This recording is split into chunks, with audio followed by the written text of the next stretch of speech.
आज का विषय है संभागीय आयुक्त यानी डिविजनल कमिश्नर। 1829 में सबसे पहले इस पद को सृजित किया गया था और इसे यानी संभागीय आयुक्त को राजस्व मंडल के प्रति उत्तरदायी बनाया गया था।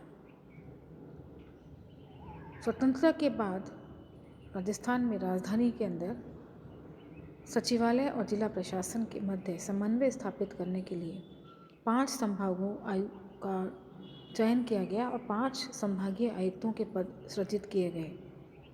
प्रत्येक संभाग के पास में 3 या 4 जिले हुआ करते थे। संभागों के रूप में राज्य प्रशासन का विभक्तीकरण और आयुक्तों को प्रदत्त नियंत्रण और समन्वयकारी शक्तियाँ कई कारणों से विवाद का विषय भी बनी रहीं। 25 वर्ष के अनुभव के बाद राजस्थान सरकार ने 1987 में संभागीय आयुक्त व्यवस्था को वापस जीवित किया और जयपुर को एक नया संभाग घोषित किया।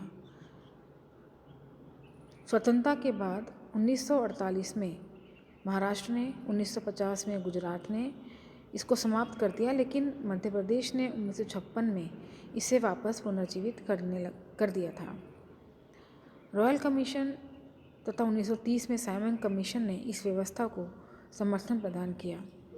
स्वतंत्रता के बाद प्रशासनिक सुधार आयोग ने संभागीय आयुक्त प्रणाली को निरर्थक माना, जबकि इसी आयोग के अध्ययन दल ने study team of administrative reform commission on state administration ने इस प्रणाली को महत्वपूर्ण करार दिया गया। इस प्रकार संभागीय आयुक्त प्रणाली निरंतर विवाद का विषय ही बनी रही। वर्तमान में राजस्थान 6 संभागों में बटा हुआ है।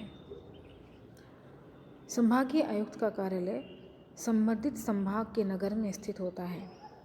चूँकि संभागीय आयुक्त का कार्य मूलतः जिला प्रशासन पर नियंत्रण और समन्वय स्थापित करने का है, अतः इसका कार्यालय का आकार अत्यधिक विस्तृत नहीं होता।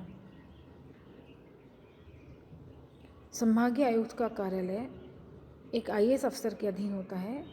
उसको सहायता देने के लिए एक अतिरिक्त संभागीय आयुक्त, उपनिदेशक और राजस्व लेखा निरीक्षक होते हैं, जिनके अधीन एक नायब तहसीलदार, कार्यालय अधीक्षक, कार्यालय सहायक, सांख्यिकी सहायक, कंप्यूटर और अन्य मंत्रालय कार्मिक कार्य करते हैं। संभागीय आयुक्त ने डिविजनल कमिश्नर के पद पर सामान्यतः एक वरिष्ठ आईएएस अधिकारी को नियुक्त किया जाता है और अन्य कार्मिक जो हैं अलग अलग विभागों से लिए जाते हैं। राज्य प्रशासन में संभाग की रचना मुख्यतः शासन सचिवालय और जिला प्रशासन के मध्य एक समन्वयकारी, नियंत्रण और व्यवहारिक कड़ी के रूप में की गई है। संभागीय आयुक्त अपने क्षेत्र में जिले में संचालित हो रही विभिन्न विकासकारी योजनाओं और गतिविधियों पर मॉनिटरिंग का कार्य करते हैं।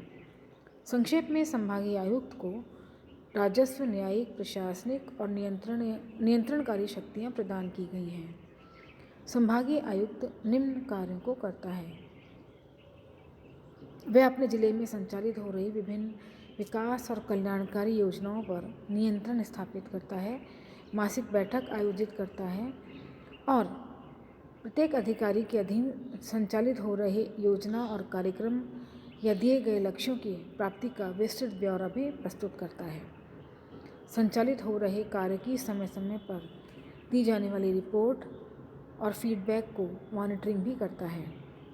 वह आपातकालीन परिस्थितियों में जैसे बाढ़, सूखा, महामारी, सांप्रदायिक दंगे आदि के समय आकस्मिक निरीक्षण करता है, अपने जिले का ध्यान रखता है और उसे यह भी शक्ति प्रदान की गई है कि वे शांति और व्यवस्था को सुनिश्चित रखे। इसके साथ साथ वह विकास और कल्याण के कार्यों को भी करता है। संचालित हो रही अपने जिले में गतिविधियों पर पैनी नज़र रखता है। महिला बाल कल्याण, अनुसूचित जाति, जनजाति आदि कार्यक्रमों को सफलता से चलाने की जिम्मेदारी भी होती है। जिला कलेक्टर कार्यालय और अन्य जिला स्तरीय इकाइयों में प्रशासकीय कार्यकुशलता और प्रतिबद्धता बनाए रखने का दायित्व भी संभागीय आयुक्त को दिया गया है। संभागीय आयुक्त कुछ प्रशासनिक कार्यों को भी करता है। यह अपने स्तर पर कार्यरत अधिकारियों और जिला कलेक्टरों इत्यादि का वार्षिक गोपनीय प्रतिवेदन संभागीय आयुक्त के द्वारा ही भरा जाता है। तहसील, उपखंड, जिला इकाइयों से राजस्व मुकदमों, भूमि कानून, भूमि अंतःकरण के प्रकरणों आदि की नियमित रिपोर्ट भी इसी कार्यालय के द्वारा दी जाती है। इसके अतिरिक्त विभिन्न प्रकार के कार्यों तथा प्रशासनिक प्रक्रियाओं में बरती जाने वाली अनियमितताओं के विरुद्ध जो भी शिकायतें प्राप्त होती हैं उनकी सुनवाई भी इसी अधिकारी के द्वारा की जाती है।